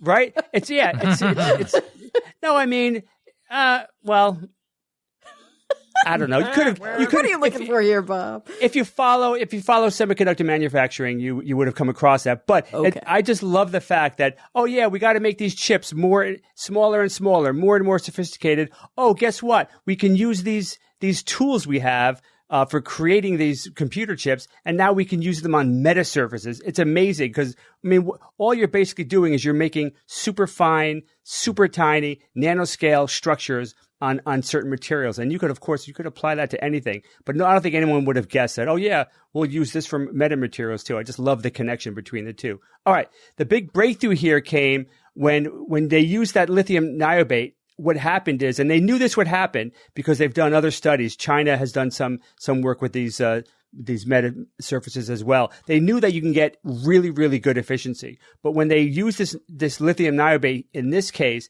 it created unprecedented efficiency. It converted the infrared into visible light like it's never been done before. It was really, really impressive. They were really surprised.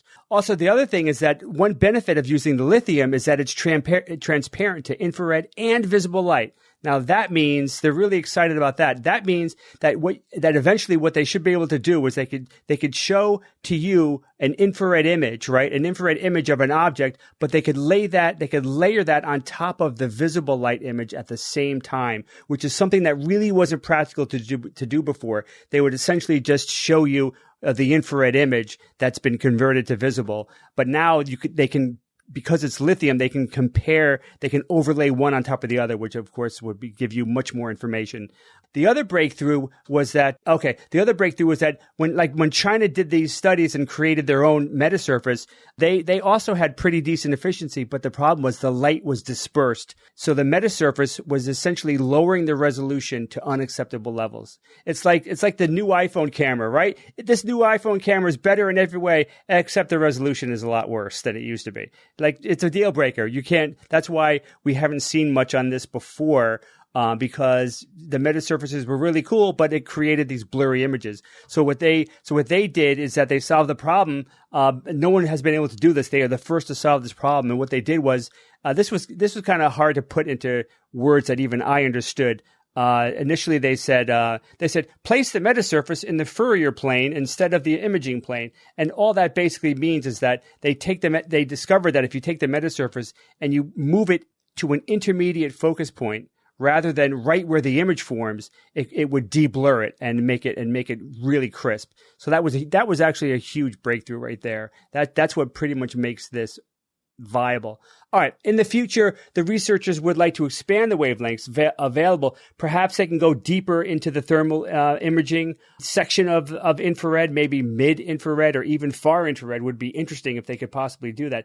But even if they can't do that, this looks like this technology could become the standard for high-resolution infrared remote sensing, environmental monitoring, surveillance, medical imaging, and more. Lots of different applications that I think we're not even imagining. So this was fascinating. But for me, this is just another notch on the metasurface and metamaterial belt. I think we're going to see amazing applications of metamaterials in the future. We're seeing some amazing things now. This is the kind of technology that when you look at it, you're like, oh, wow, that's kind of like magic, like an invisibility cloak or something, some crazy stuff. I can't imagine when we have an even finer control of nanoscale or even smaller materials and the kind of metasurfaces and metamaterials that we can make to do amazing things with light and even other things. How about a metamaterial that could diverge an earthquake around your building? so that it just kind of like swerves around it, so that none of the shaking ground ever that gets would be great. to your.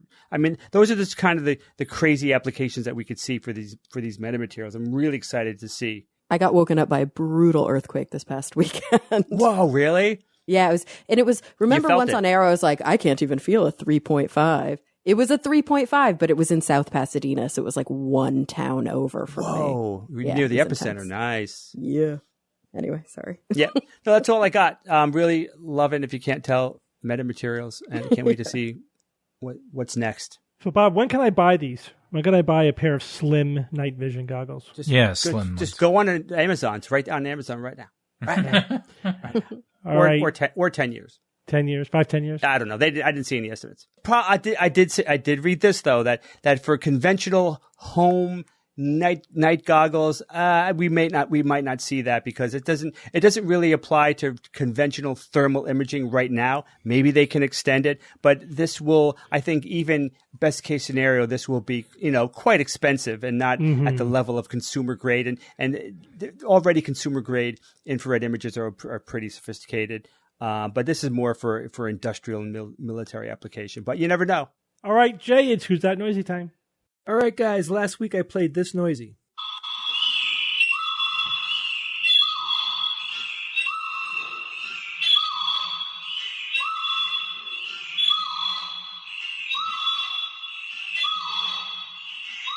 Well, could be so many things. I got lots of responses this week. So Visto Tutti wrote in. He goes, this could so easily be a bird call, but that is just what you want me to think. Yeah, it does sound like birds. So I'm saying it is mechanical because I also hear a kind of gas and valve sound. I call a wave power generator via air column turbine. And then he says, I just realized that a bird's syrinx is also a moving gas and valve system. Okay, that is incorrect. And that was one hell of a guess. I got another guess here from Marshall Dixon. And Marshall says, hello, Rogues. My name is Reese. I live in Colorado, and I've been a huge fan of the show since 2012. I was listening to the show with my girlfriend's 8-year-old son, Aiden, today, and he wanted to submit his guess to Who's That Noisy. So Aiden said, it sounds like an orca, but he took a second guess and said, it also sounds like a mockingbird. And since Reese is only 8 years old, I will allow him to give 2 guesses. I don't let adults give 2 guesses. So that's not correct, but that was a really good guess. And I have to give you props for even trying, because so many adults don't even try. So good for you. Absolutely good, Aiden, for trying, and you'll get it next time. I have another listener here named Tananda Desmore. And Tananda said, this week sounds like something starting up a lathe, or someone starting up a lathe, doing a quick pass and shutting it down. I was trying to, because I know what lathes sound like. I've never heard a high-pitched sound like that coming from a lathe. But if you use one, I guess you'd know better than me. Another listener named Jason Youngberg said, my guess is that it's the primate house at Chicago's Brookfield Zoo. Jason, that's a good guess. That's a good guess, because I can totally hear monkey noises in there. But there was no winner this week, guys. This one is really cool. I really like this noisy. So the guy named Jim who sent it in, here's a quote from the YouTube. He says, here's a little throwback to when DB's tutor, Dr. Emanuele Spinelli, recreated pendulum music. So this is pendulum music, and I'll explain to you what that is. It's an experimental piece by a composer and audio pioneer, Steve Reich, dating back to 1968. The piece is created by using several microphones that are suspended at varying lengths above a set of speakers and pulled back and released. Right? So now the microphones are swinging because they're on a cable, and they're swinging past the speakers as they go, right? So the speakers are stationary, the microphones are above them, swinging back and forth. So it says the different cable lengths cause the microphones to pass over the speakers at varying heights and speeds, which generate a chorus of feedback. So this is controlled feedback. Let me play it again now that you know what it is. It's a really interesting sound.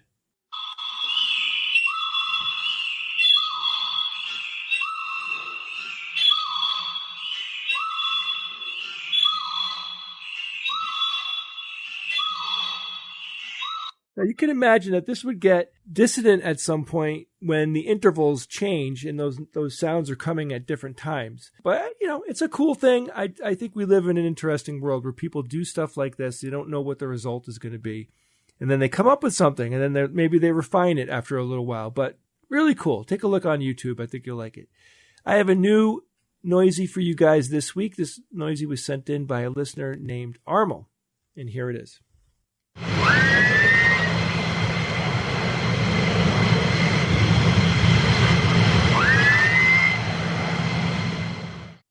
If you think you know what this week's noisy is, or you heard something cool, you can email me at wtn@theskepticsguide.org. So George and I came up with a couple of crazy things that we want to do at the 2:30 extravaganza. That's the early extravaganza on August 17th, Saturday, August 17th. We're in Chicago. So we have two extravaganzas. We have the nighttime one, and then the daytime one. We thought, let's experiment because because it's an afternoon show, we didn't sell as many tickets to the show. And we thought we'd go a little bit off the rails and try a couple of new bits for the extravaganza and test them out on a smaller audience. And we are so excited about these bits because they're really weird and they're really cool. Anyway, if you're interested in that show, you can come see us in Chicago for a skeptical extravaganza on Saturday afternoon, August 17th. Go to our website, theskepticsguide.org, and you can find a link there for more information. The big show, a 5-hour celebration of the SGU's 1000th episode. Now, I'll give you a little piece of trivia right here, guys. Steve is the only person on this show right now that did all 1000 episodes. The only guy. So it is Steve's 1000th episode. But we're all part of the SGU. It's the SGU's collectively. Yes, but collectively, we have created 1,000 episodes. As of August 18th, this summer, we will be doing our 1,000th episode live. Now, to clarify some questions, people asked, why can't I listen to this episode? And the answer is you will be able to listen to an edited version of this episode. If you're a patron, you'll be able to listen to the entire version of this episode if you don't come to the show. But if you're in the Chicago area during August, why not join us live? Do it with us. George Robb will be there. He'll be interviewing all of us. I opened up last week to the public. If people are interested in helping us go through the SGU back catalog and finding the best moments that we can, funny or interesting or whatever it is, I created a spreadsheet with Ian. And you can go on theskepticsguide.org. You'll find a link to the spreadsheet there. You'll find a link to buy tickets for the 1,000th episode there. So if you want to help us, you could go sign up, pick one or two episodes, or however many you want to listen to, and then you can write in the spreadsheet all these interesting moments that are there. And then I will go through thousands of sound bits to find out, because I'll pick the best of the best. It's a good thing this is your day job. Yeah, that's it. All right, guys, all of these tickets can be found on the Skeptics Guide website, theskepticsguide.org. Go there now and join us. All right, thanks, Jay. Couple of emails. One quick correction. When I was talking about the Starlink thing, I accidentally said megabytes per second instead of megabits per second. As I'm sure everybody knows, there are 8 bits per byte, and typically upload speed is expressed in megabits per second, not megabytes per second. So I was off by a factor of 8 there. I must have been not paying attention. I blame Bob. Yeah, Bob, what the hell, man? Yeah, that's an easy confusion to make, megabytes per megabits, yeah. Anywho, because different things use different, like some things are in megabytes, some things are in megabits. You got to keep it all straight. We got a few emails about our comments that believing that the pyramids were built by aliens has a racist element to it. There are sometimes we say things because it's an off-the-cuff, open, conversation. But a lot of times we say things and we usually try to be clear about it. But that's because, there is a background, an academic, support here. We're not just making this up willy-nilly. Even though we may just be referencing it very, very quickly, doesn't mean that this is like an off-the-cuff comment. And this is one of those situations. The idea that many ancient non-European cultures were not responsible for their own history has a long racist pedigree. This is well established in history, in archaeology, in academia. And we were, specifically referencing that. So one point I want to make is that someone said that I called people who believed in, aliens built the pyramids racist. I never said that. That was never the point. I never said you're a racist if you think this. I said that there are elements of racism in the belief itself, which is undeniably true. And we'll go over that in a little bit more detail in a second.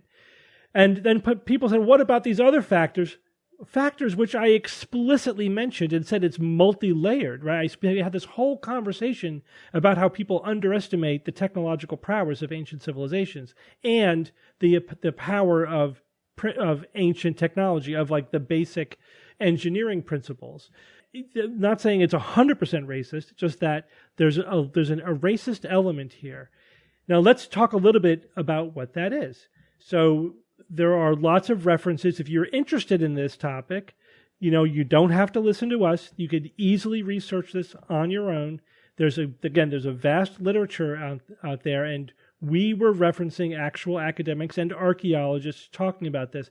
Well, I think the one of the best papers that Kara, I think you and I independently found this when we were looking for like recent things that were published about this, was by Stephanie Helmhofer, who was an archaeologist, and who was saying that these theories definitely have a racist history, a racist background to them. She points out a number of things. One is that there is definitely an asymmetry, that when you're talking about ancient marvels in Africa, in the Americas, in Asia, it's always some long-lost white race was responsible for that, or aliens, or people from the future, or people from Atlantis, or whatever, but not so much in Europe. There's definitely, again, this is an archaeologist who is writing about pseudo-archaeology and saying straight out there's absolutely an asymmetry there, which is based on race, based on there's that Europeans are not nearly as questioned as much in terms of their ancient accomplishments as other cultures, right? Also, she points out many of the negative effects of this pseudo-archaeology, because then what you have are these pseudo-archaeologists, basically people who are motivated by finding the real history, like the real people who built the pyramids, whatever they were, aliens or some long-lost ancient race, and they do damage to sites because they don't know what they're doing, and they often don't get permission because they think they don't trust the powers that be, right? They think that the people in charge are trying to hide the real history of the world, so they got to go behind their backs, and then they do real damage to these archaeological sites. That's just sort of one. Obviously, as an archaeologist, she's particularly annoyed at that. There's another article, this one by the Southern Poverty Law Center, that goes into the history of these beliefs, and in order to understand this phenomenon, you have to understand the history. So even if you go back even 100 years, which, obviously 100 years ago, 150 years ago, 200 years ago, there was the racism in Europe and in America was much more predominant than it is even today. And the belief that these ancient artifacts were actually the accomplishments of white people was an explicit statement that was 100% racist, right? In that case, it wasn't a really complicated phenomenon. Like, for example, in the Americas, there are lots of Native American mounds and locations and buildings and whatnot. And this is like the mound builders. And there was an entire, pseudo archaeology around the lost race of mound builders. These were a white, once powerful race that was wiped out by the Indian savages, and then who then took credit for the stuff that they built. That was literally the belief. Right, because they literally couldn't believe, because they believed that indigenous peoples were subhuman, so they literally could not believe that they themselves were primitive. Mm-hmm. Yeah, absolutely. So that establishes this historical background of every non-white ancient artifact was really the product of this long lost white race, or just non-humans, like aliens or whatever. That bakes that into the culture, and then you fast forward 150 years. So like some of the emailers were saying that, well, I used to believe that I wasn't a racist. It's like, that's not what we're saying. We're not saying you're a racist. We're saying that this belief has racist roots, racist origins, and it that carries through. Like, why do you think ancient Egyptians didn't have the technology to build pyramids? Why do you think that? That belief derives from this, everything that we're talking about. It derives from this notion that they were somehow too primitive to be able to pull something like that off. That belief itself is not like a separate reason to think that they couldn't have done it. That's part of the racism itself, in fact. And today, there is massive overlap between the pseudo-archaeology subculture, saying that everything we think we know about the past is wrong, right? And the white nationalism, right? Because white nationalists love it. They're like, yeah, those brown people didn't make that thing. There must have been some long-lost white race that did it. They're going back to the origins of all of this from 150 plus years ago, and completely leaning into that. So it's explicitly racist when, in that formulation. But that is the context and the history there. I'm not saying that everybody who heard the aliens built the pyramids and believed it is a racist. That's not the point. Of course the point is, that there is this cultural belief that undeniably has racist origins and undeniably currently is being used by, white nationalists to erase indigenous history and give, these, mythical ancient white races credit for anything, amazing that was built in the past. That's happening. You can't deny that. No. And if you disagree with us, fine, but do some research, right? It's this information's out there in academic circles, in archaeology circles. We're not making it up. This is not our opinion. We're just, as we try to always do, reflecting the consensus of expert opinion. Right. And that opinion, by the way, it's not even new. It's well documented historically. Yeah. And I think that's the thing that's also important to remember. These views are part and parcel of the colonial attitude. It was, right. I have come upon this place full of people who are less than, who are, as you said, they'd use terms like savage or primitive.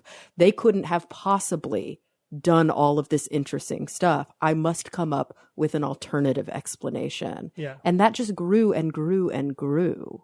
So when we talk about the shows like Ancient Aliens that perpetuate those stereotypes, even if they're not explicitly perpetuating racist values, they're implicitly perpetuating them. And I think that's the important point. Yeah. It's good to know where these beliefs came from. Like it didn't come out of nowhere. There was an undeniable history here. All right. Anyway, it is a fascinating topic, and there's a much deeper history here than you might think if you look into it. And archaeologists, modern archaeologists, are all over it because it's so blatantly pseudoscientific. Like, this is really bad pseudoscience. It's also really important for many modern archaeologists to overtly discuss this because there's so much blatant racism in the history of archeology. Yeah, they're trying to rid themselves of their racist roots. Yeah. We shouldn't go into places and just steal all their artifacts from art museums. I guess so. Yeah.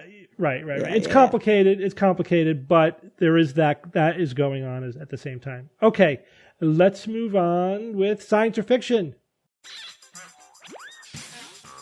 It's time for science or fiction.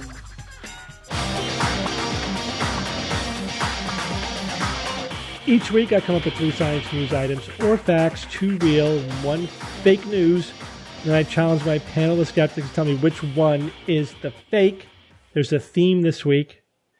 The theme is GMOs. We haven't talked about GMOs in a while. So these are some. I was wondering what's new in GMO news recently, and this would be a good science fiction. All right, here we go. 3 items. Item number 1: researchers have developed a photosynthesis-enhanced poplar tree variety with a greater than 50% increase in above-ground biomass accumulation. Item number 2: the Pink Glow pineapple is approved in the U.S. It has pink flesh that is sweeter, less sour, with hints of watermelon. And item number 3, a biotech company has begun shipping firefly petunias, which glow when you touch or shake them. Kara, go first. I may ask a question on this first one for clarification. A photosynthesis enhanced poplar tree variety. So meaning it can do better photosynthesis? Right. Okay. With a greater than 50% increase in above ground biomass accumulation. I guess I don't understand what that means. The tree is accumulating biomass? It's growing more. Oh. That's all that means. Okay. They're weighing it. They're weighing it. I thought it was accumulating it from somewhere else. Okay. Into its own body, right? So it's growing 50% faster than other plants, but that's how they measure it because you can't really measure the underground biomass. Right. So saying the part that we could see, the above ground biomass, is more than 50% greater than a regular poplar. I'm sure. I thought I heard that if you actually touch that tree, it sucks in your biomass. Yeah, I was so confused. I was like, no, that sounds scary. Okay. Okay, the pink glow pineapple. It's good marketing. Pink flesh that is sweeter, less sour, and has hints of watermelon. Also sounds like good marketing. And then, you're saying it's approved in the U.S. And then a biotech company has begun shipping firefly petunias, which glow when you touch or shake them. So, okay, all 3 of these seem reasonable, but they all have their hiccups. So let's look at some of those hiccups. The poplar, we do like that, right? Because poplar is like, it's woody mass. We need that to build stuff. And so we would want just more woody mass. And so, of course, there would be a motivation to make something that is basically, is photosynthesizing faster or at a greater quantity to just make more mass. But is 50% the amount? Maybe it's only 25. Who knows? Pink glow pineapple sounds good. I doubt you would be like, well, it's actually slightly bitterer. That's why this is the fiction. So those all seem like good marketing things. I hope that's the case. I'm always seeing these really interesting grapes on the market, like cotton candy grapes and blah, blah, blah. And I don't know if they're genetically modified, but I like it. I dig it. That one doesn't bother me. So I'm going to take that one out of the running and say that that's science. And then the biotech company has begun shipping firefly petunias. They glow when you touch or you shake them. Well, I think about bioluminescence in the ocean, like phytoplankton. And then I also think about, what is it? Is it GFC? No, what's the name of that gene? Like a lot of research organisms that glow. Sometimes just under a black light. Sometimes they just kind of glow for purposes of identifying structures. So I think the technology is there for this, but I don't know if they've started shipping them. I think that might be the fictional part, that they're not available yet. So is it a 50% increase in biomass, or are they not available yet? I think the one that's slightly harder for me to believe is the glow in the dark or whatever, the glowing flower. So I'm going to say that one's the fiction. Okay, Jay. The firefly petunias don't seem that crazy to me because they make all sorts of different things, including animals glow in the dark. So why couldn't they do it to a plant? I mean, there are already, I think, some plants that have some type of glow in the dark effect. Anyway, that just doesn't seem that crazy to me, and it's just within reach, I think. So that one to me is science. Now, Steve, Evan and I are big fans of pineapples. My favorite fruit. Mm-hmm. Yeah, they're wonderful. Really? Ev, I hope I'm with you when you try your first sugar loaf. Let's make that a thing. Yeah, I'm in. Yeah, we can order one. We can order a couple of them. They're so good. Be wary though, because once you have it, no other pineapple will be good enough. No, it didn't kill inferior pineapples to me, but it's still. All right, so I don't know. See, this to me, this is not that big of a deal. Selectively breeding a pineapple to have properties. Again, these are all GMOs. Right? All right, so genetically modified to do this, okay. Yeah, so I mean, that's why I go back to the first one. So genetically modified photosynthesis enhanced poplar tree with a greater than 50% increase in above ground biomass. So what would be the point of increasing the biomass by 50% in the above ground? Is it to grow more wood? and sequester carbon. Oh boy! So I'm vacillating between the pineapple now and the poplar tree. I am going to go with my gut and say that the poplar tree is the fiction, because I don't think that increasing the biomass by that much above ground is a good idea. Okay, Bob.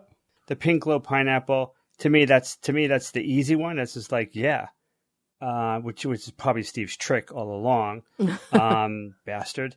So that one just seems way too much like science to not be science. The third one, firefly petunias. Yeah, that seems a little, sketchy, but it doesn't compare to this first one. Photosynthesis enhanced. That's huge. 50% increase. That to me seems massively huge. Once you can apply photosynthesis enhancement using GMOs to other plants, come on. That's just way too big, I think, to be just like, oh, I don't know. To me, that's just like, I hope it's true. I really hope it's true. But based on what little I know, that sounds way too good to be true. So that's fiction. And Evan. And I think I'm going to go, I think I'm going to go there as well. The other two, the pineapple, pink glow pineapple, I can see that seems very reasonable. Also for all the reasons that were mentioned, the glow in the dark petunias, yes. However, the poplar one, which I really couldn't put my finger on, but I think Bob did an excellent job of he's probably going to be correct in having nailed that one as the fiction. So I'll say that. Okay, so you all agree on the middle one, so we'll start there. The pink glow pineapple is approved in the U.S. It has pink flesh that is sweeter, less sour, with hints of watermelon. You all think this is science, and this one is science. Yes. Neat. Yes. Cool. Where'd you get them? In fact, I ordered one. It'll be here next week. Wait. You're inviting me over, right? Of course, yeah. Pineapple party. Yeah, it's a pink flesh pineapple. Oh my gosh. They tweaked a gene that increases the beta carotene in it, so it gives it more vitamin A. It's supposed to be more nutritious. It has more of the same kind of sort of aromatics that things like watermelon has in it. So that's why some people think that it has this sort of hint of watermelon flavor to it. It's sweeter, less bite to it, more, and probably similar to the sugarloaf, I would imagine. So yeah, that's it. It's 4 genes were introduced. 1 from a tangerine and 3 from Ananas comyces. I don't even know what that is.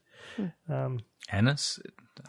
I've read that once in a homeopathy remedy. Seriously. Ananas? I think so. It's a pineapple. So they introduced from another pineapple, I guess. Yeah, so a pineapple, the species name is Ananas comyces. Ananas comyces. Comyces. Like banana, but ananas. Oh, interesting, yeah. Kara. Good connection. Yeah. Cool. Yeah, so that one's Can't real. wait. Neat. I want to try it. We'll report back on that. Cool. Let's go to number 3. A biotech company has begun shipping firefly petunias, which glow when you touch or shake them. Kara, you think this one is the fiction. Not looking good for you, Kara. Evan, you guys think this one is science, and this one is the fiction. Whoa! Good job, Kara. Holy moly! Yeah. Nice solo win, Kara. Oh my gosh. Kara, your knowledge and your luck and your instincts are really getting frustrating. So wait, Now, Kara, what's the fiction? Is it just you made it up? Hang on, Okay. I'll tell you. You're right for the wrong reason. 'Cause all right. It is shipping. At least we got that, boys. Oh, so it's a real In fact, I ordered 3 of them, and I'll have them here within a couple of weeks. This feels very John Oliver of you right now. In Yes, fact, it I is. bought it myself. In fact, of course I did. Yeah. But it doesn't. It just glows in the dark. It doesn't glow when you shake or touch them. Oh, They're interesting. just regular green glow in the dark petunias. Just all the time they glow in the dark. Yeah, this glow in the dark. Okay, that's actually When you very touch cool, or though. shake them. Yeah, that's the part I made up. So hence the Gosh. firefly. They're like fireflies. They glow green at nighttime. Neat. So yeah, I'm going to put them on my deck, and then they'll have glowing petunias on the deck at I nighttime. want the. Really cool. I'm gonna order some right now. You know what else is unique about firefly petunias? Yeah. They only grow in one season. Firefly, one season. Yeah. Did you get that? Yeah, I got it. I just couldn't hear your belly laughing. I don't get it. That's a thing. Firefly. I'm not even going to try to. Because I never saw that TV show. There will be Firefly fans who email us saying that was great. But it's not just that it had one season. It was an awesome show that everybody loved, and it tragically was canceled after one season, which took everybody by surprise. That and Faulty Towers. Those are the only two shows that should have gone on. This is cool, Steve. They're only $29. Yeah. Oh, neat. Just don't touch or shake them. This means that researchers have developed a photosynthesis-enhanced poplar tree variety with a greater than 50% increase in above-ground biomass accumulation is science. Way. Bob, I had the same reaction you did, which is why I chose that of one. Course, of course. Amazing. I could just see Steve. I'm going to screw Bob with this one. So, and it's being, promoted as this is great for carbon sequestration because it's great. It was 53% in the laboratory trials they did. It's currently undergoing field trials. They have 400 and something trees planted on a 1,200 acre lot that they have, and they're comparing it to some regular poplars. So they have another 300 or so, whatever regular poplars, and to see if they could replicate it out there in the wild. Yeah, that would be great. So fast growing trees are always good, right? If you're a homeowner, the conventional wisdom is the best time to plant a tree is 10 years ago. Yeah. Because they're famously, obviously, slow growing. But always whenever you just do it now. Like if you're thinking, someday I'll put a tree, and just do it now because they need time to grow. And so there's a whole industry of what are the fastest growing trees you can get in your yard for either firewood or just for aesthetics or whatever. And now, of course, we have this other layer of what's the fastest accumulation of carbon and biomass that there is, so that we could, because the clock is ticking on climate change. So if we're going to try to do some mitigation through planting trees, we might as well plant really fast growing ones that accumulate a lot of biomass very quickly. So that's the whole point behind this. But Bob, you're right. Photosynthesis enhancing genetic technology is fantastic. I don't know how transferable. Yeah, that's is. The weak link. Something but about the photosynthesis is damn photosynthesis, man. I mean, So to see if you understand this, they selected a photorespiration bypass pathway, and to see if that would increase the efficiency, basically, and the effectiveness of photosynthesis, and it did by 53%. Photorespiration. Anyway. But there's all kinds of plants have all kinds of protective mechanisms that add inefficiency for safety, and if you bypass some of that, it actually makes them grow faster, even though they might be a little bit more susceptible to sunburn or whatever, things like that. So I don't know if it's that sort of thing. I'd have to do a lot deeper dive. The jargony, superficial, summary was.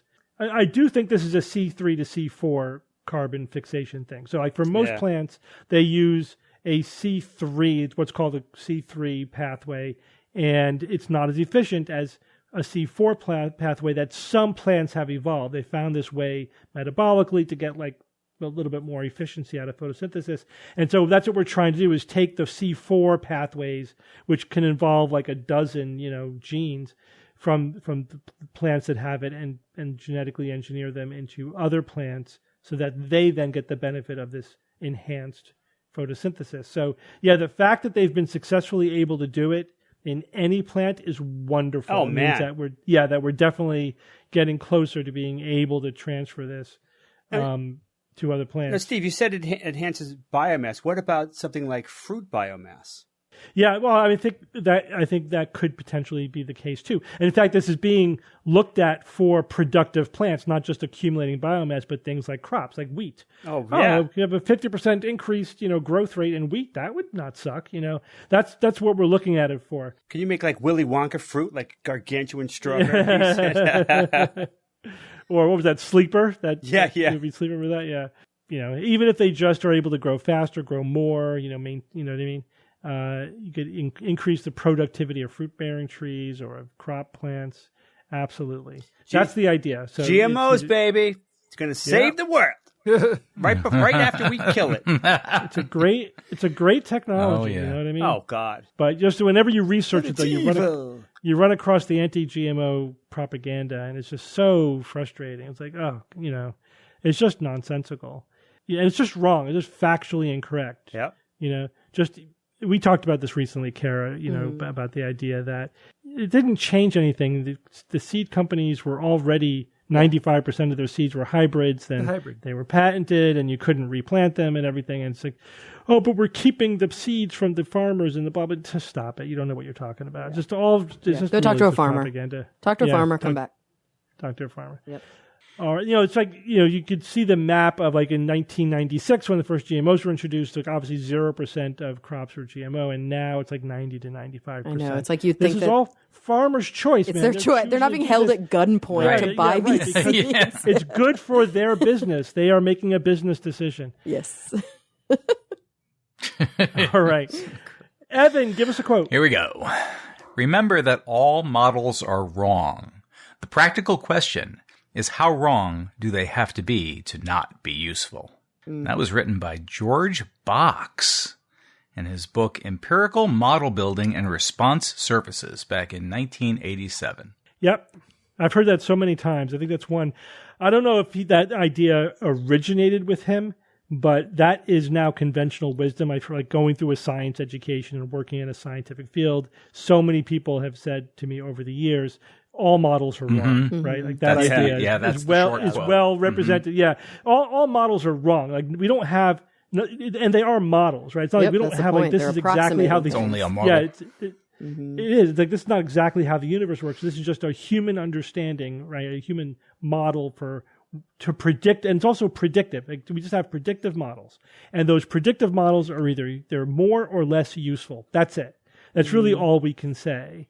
And of course, we assume that a highly useful model is probably highly useful because it reflects something meaningful about the underlying reality. Right, because it's less wrong than the other. Less wrong, yes. Right. But it's important to recognize that we don't know any absolute truths about the universe. We just have models that work, and they get spaceships to Pluto, and they cure cancer, and they do useful things. You live longer, or whatever. We can build higher buildings.